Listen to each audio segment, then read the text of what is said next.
नमस्कार। आज हम एक ऐसी संभावना पर गहराई से बात करने वाले हैं जिसकी चर्चा आजकल खूब हो रही है। क्या दुनिया का भविष्य, आप सोचिए, वाकई सिर्फ दो नेताओं के मिलने से तय हो सकता है। आज हम डोनाल्ड ट्रंप और व्लादिमीर पुतिन के बीच 15 अगस्त को अलास्का में एक संभावित मीटिंग की जो बात चल रही है उस पर जो भी रिपोर्ट्स हैं उन पर थोड़ी गहराई से बात करेंगे। और मजे की बात यह भी सुनने में आया कि अलास्का में इस वक्त टूरिस्ट सीजन पीक पर है, तो जगह ढूंढना भी मतलब एक सिरदर्द बना हुआ उनके लिए। खैर, लॉजिस्टिक्स तो एक तरफ है, लेकिन ये जो मुलाकात अगर होती है तो इसके मायने कहीं ज्यादा गहरे। और इसकी तुलना वो भी कोई 80 साल पहले हुए याल्टा सम्मेलन से की जा रही है। जी, और ये तुलना ही अपने आप में बहुत कुछ कह देती है ना। 1945 का याल्टा सम्मेलन, मतलब दूसरा विश्व युद्ध खत्म हो रहा था।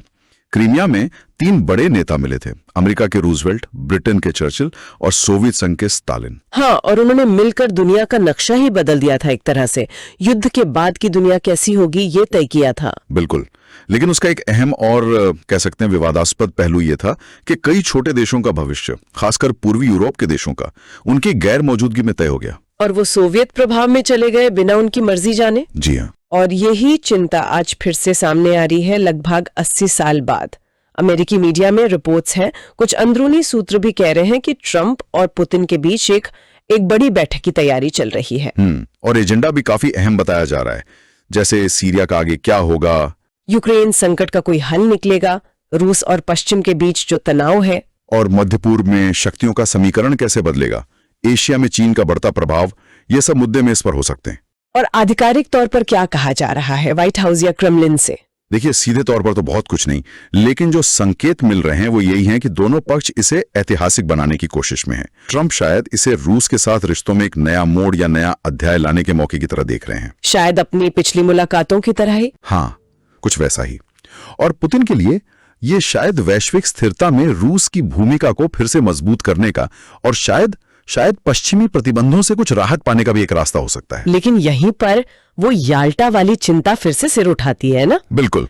कई विशेषज्ञ इस बात से डरे हुए हैं कि जब दो बड़ी ताकतें ऐसे अकेले में मिलती हैं बंद दरवाजों के पीछे, तो कहीं वो छोटे देशों या अपने पारंपरिक सहयोगियों के हितों को नजरअंदाज ना कर दें। यही तो याल्टा में पोलैंड और बाकियों के साथ यही हुआ था।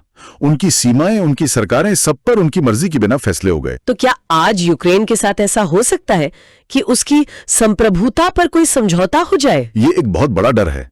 या फिर सीरिया में प्रभाव क्षेत्रों का बंटवारा हो जाए और वहां के लोगों की उनकी इच्छाओं का क्या? हाँ, और कुछ विश्लेषण तो ये भी कह रहे हैं कि ये सिर्फ छोटे देशों की बात नहीं है। हो सकता है यूरोप के बड़े देश, नाटो के सहयोगी, उन्हें भी भरोसे में न लिया जाए। जी, इससे तो पश्चिमी गठबंधन में ही दरार आ सकती है। और ट्रंप की अमेरिका फर्स्ट वाली सोच और पुतिन का रूस को फिर से महाशक्ति बनाने का इरादा, ये दोनों मिलकर एक अलग ही दिशा दे सकते हैं दुनिया को। बिल्कुल। और इसका असर सिर्फ अमेरिका और रूस तक तो रहेगा नहीं।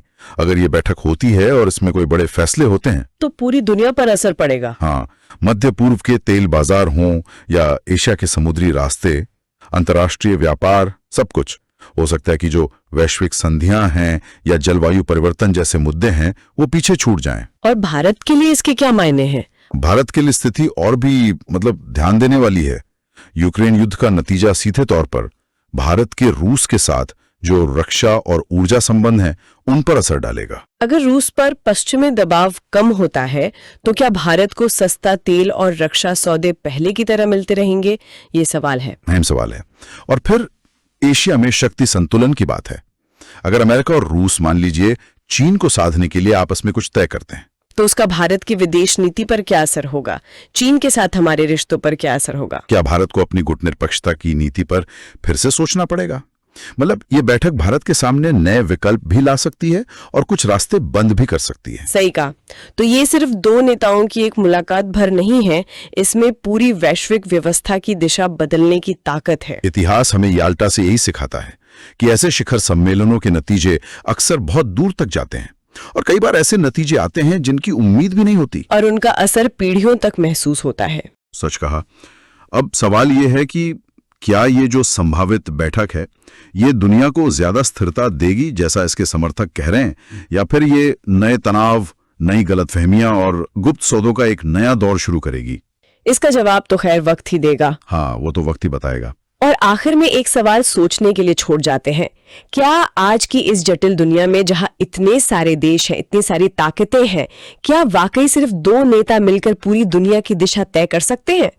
इस पर जरूर सोचिएगा। धन्यवाद। धन्यवाद।